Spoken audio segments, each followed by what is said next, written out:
Hello, and welcome back to the Bible Teaching Hub. I'm glad you have joined us, and today we're diving into a topic that's both fascinating and a bit chilling: the prophecy of the Abomination of Desolation.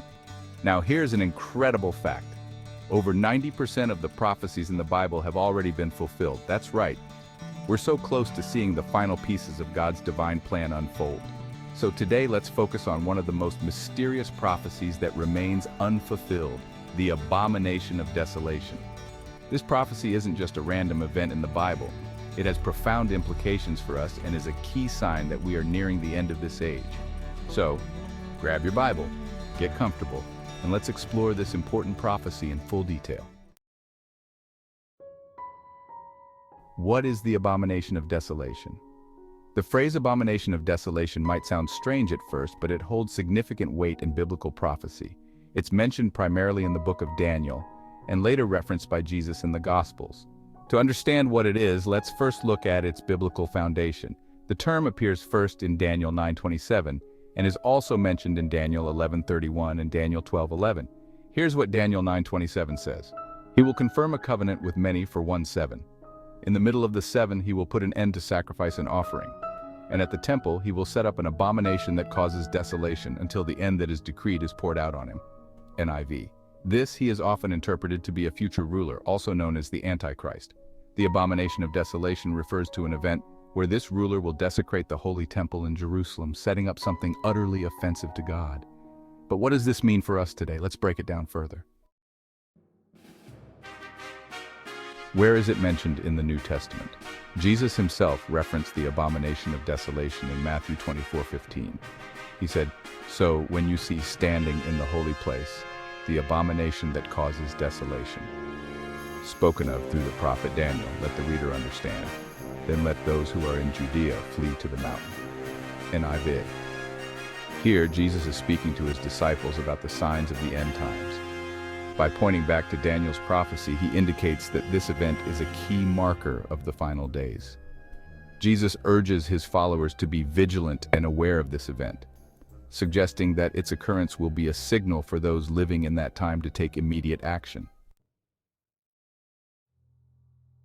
What will this event foreshadow? The Abomination of Desolation is considered a pivotal event in eschatology, the study of the end times. Its occurrence will signal the beginning of a period known as the Great Tribulation. According to biblical prophecy, this will be a time of immense suffering, unlike anything the world has ever seen. Revelation 13:14-15 adds to our understanding of this event. Here we learn that the Antichrist will set up an image of himself in the temple and demand that everyone worship it. This action will be the ultimate blasphemy against God and the abomination that brings about desolation, or great devastation. How will we know when it happens? Jesus' words in Matthew 24 are meant to serve as a warning. The prophecy points to a future temple in Jerusalem being desecrated. Now, some might say, but wait, there isn't a temple in Jerusalem right now, and that's true. The fact that this event hasn't yet happened indicates that a future temple will be built in Jerusalem. This temple will play a crucial role in the fulfillment of end times prophecy. But how will we recognize this moment when it happens? The Bible suggests that this act will be unmistakable. The ruler, commonly understood as the Antichrist, will not only desecrate the temple, but will demand worldwide allegiance. It will be a public and deliberate act of defiance against God. What does it mean? The Abomination of Desolation is a stark indicator that we are in the final stages of human history. It means that God's timetable for the culmination of all things is in motion. The setting up of the abomination in the temple signifies a point of no return, where the final series of events leading to Christ's return will be set into motion. For believers, this prophecy serves as both a warning and a comfort. It's a warning because it signifies a time of unprecedented trials. However, it's also a comfort because it confirms that God is sovereign and his plans will come to pass exactly as foretold. How will it affect us? The effects of the Abomination of Desolation will be felt globally. For believers, this prophecy serves as a reminder to stay vigilant and spiritually prepared. Jesus tells his followers to flee to the mountains when they see this happening, indicating that there will be real danger and persecution for those who do not bow to the false ruler. In Revelation 13, It's described that those who refuse to worship the image of the beast will be persecuted. This will be a time of testing and refinement for believers. It will challenge the faith of many and force a clear line between those who follow Christ and those who do not. Why must it happen? The abomination of desolation must happen because it is part of God's prophetic plan. It serves multiple purposes.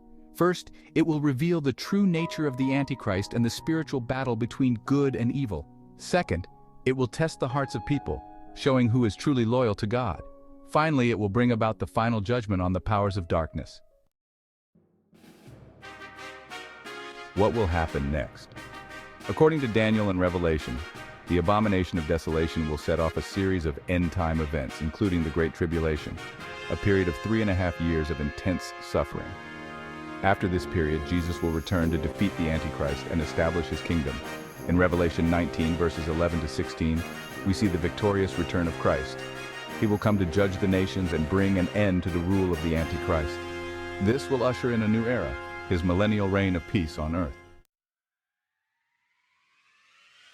So, why does this matter to us?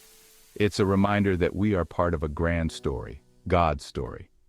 Knowing about the abomination of desolation helps us to recognize the signs of the times and live with urgency. We don't need to live in fear, but rather in hope, knowing that God's plan is unfolding as promised.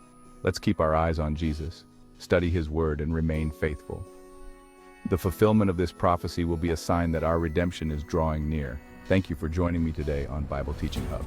If you found this video insightful, give it a thumbs up, share it, and subscribe for more deep dives into biblical prophecy.